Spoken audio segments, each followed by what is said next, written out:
Kia ora koutou katoa, boa tarde, bai mihotu. Good evening, my name is Brent. I'm from New Zealand, but live here in Dili, Timor-Leste. I've been here for coming up 2 years.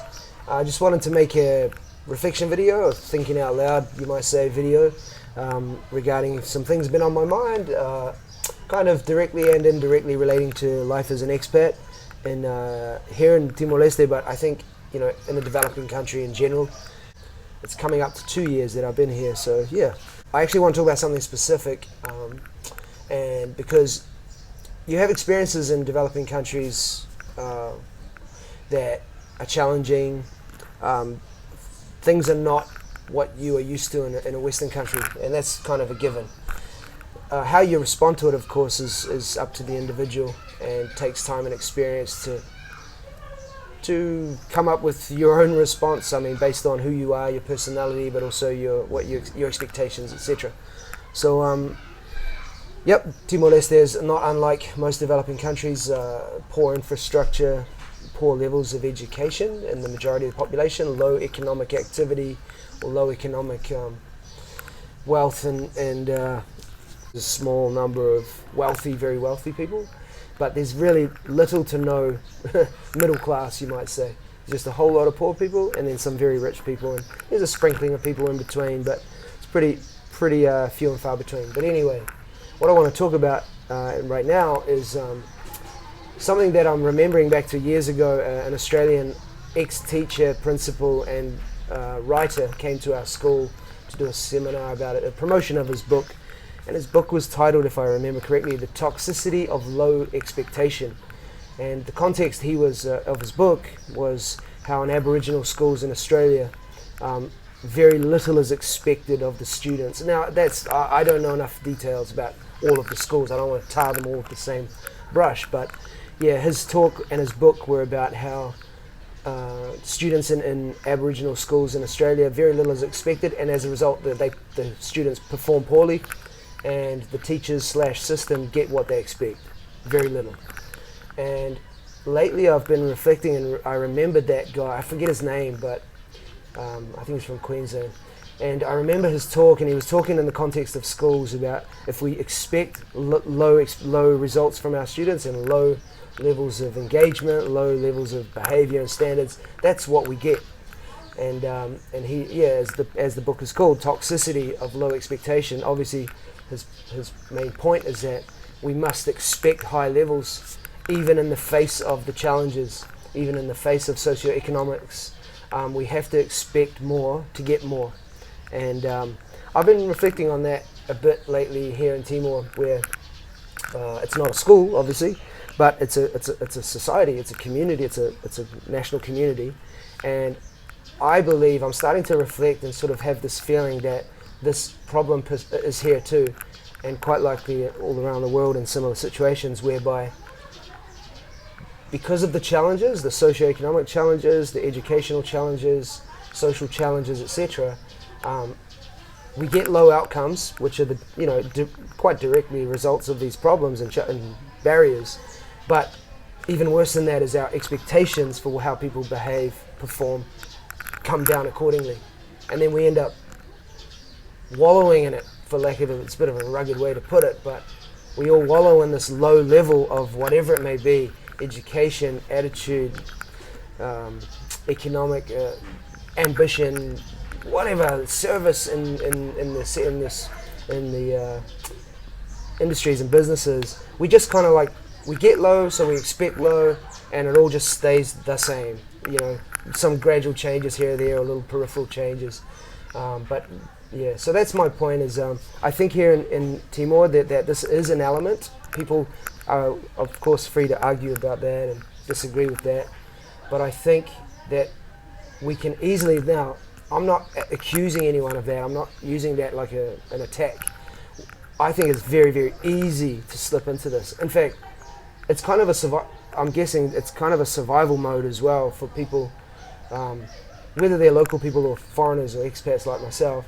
It's one of the survival mechanisms is to lower your expectations so you don't get frustrated, angry, and disappointed constantly, because that's the reality. If you do have constantly high expectations, get prepared for disappointment, frustration, even anger, if you're on a bad day or whatever.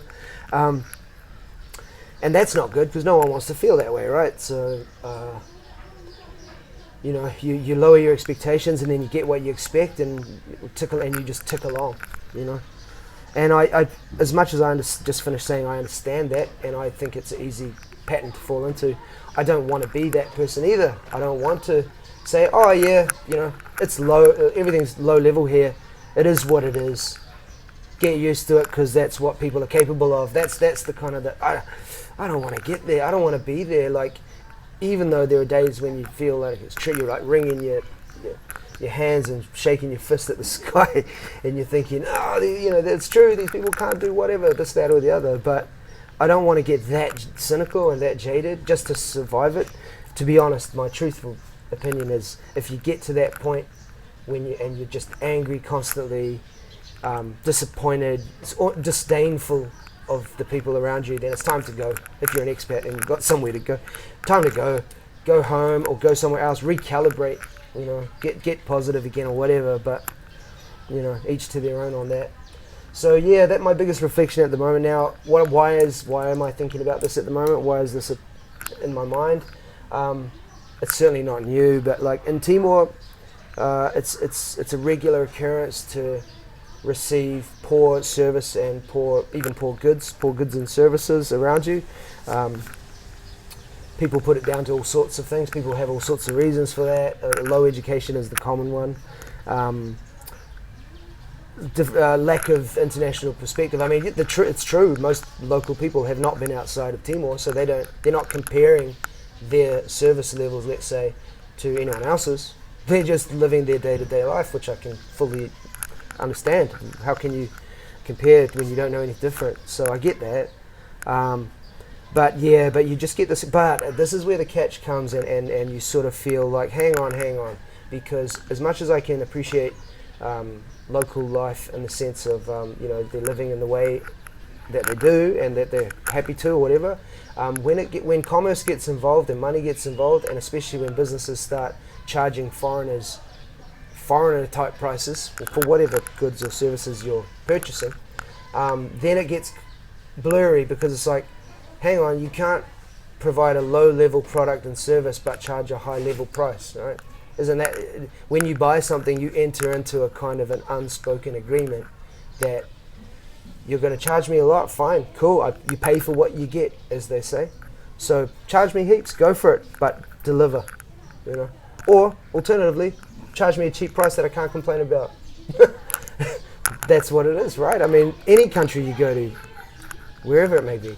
So that, but that's my theory that I'm just putting out there. But that's not what happens. What happens quite regularly, quite frequently, is you get a high level price with a low level service, and you just think, how long you can't, most days you can tolerate this and you can deal with it, and you grin and bear it, or you complain about it and you come to some agreement, and whatever happens. But there are some days, admittedly, when you're just like, F this, like, what is this, anyway.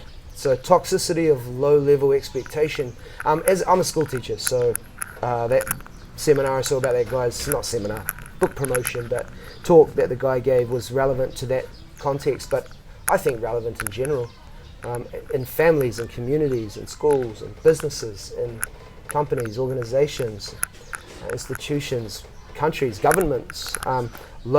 Get low expectation, get a low result. The flip side of the coin, have a high expectation, don't always get a high result, or it will take considerable time and effort for the outcome to meet the expectation. It won't be so linear, it'll be up and down, and it'll be great, and then it'll collapse, and so it is what it is, which is neither here nor there saying, but it's true as well. Anyway, my reflection today: toxicity of low expectation. You don't have to agree with me. In fact, many of you won't. You won't agree with me. You might even think completely the opposite. You may have something to say. You may have a comment. You may have an argument. You may want to be a hater. Whatever. It doesn't really bother me. I am interested in serious conversation, though, or like meaningful, interesting conversation. and I'm more than happy to read comments and reply, whatever. So yeah, how do you feel about this idea that how do I put it? Collectively, we expect low outcomes, and therefore we get them, and that perhaps if we have higher expectations, we would also get them. I don't know. Food for thought. Joe?